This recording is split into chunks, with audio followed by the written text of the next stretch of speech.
कन्दर्पदर्पहर सुन्दर दिव्यमूर्ते कान्ताकुजाम्बुरुह कुड्मललोल दृष्टे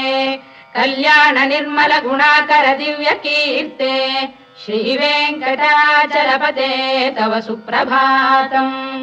मीनाकृते कमठकोल नृसिंहवर्णिन्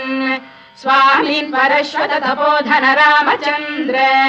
शेषांश रामयदुनन्दन कल्किरूप श्रीवेङ्कटाचलपते तव सुप्रभातम् लीलालवङ्ग घनसार सुगन्धितीर्थम्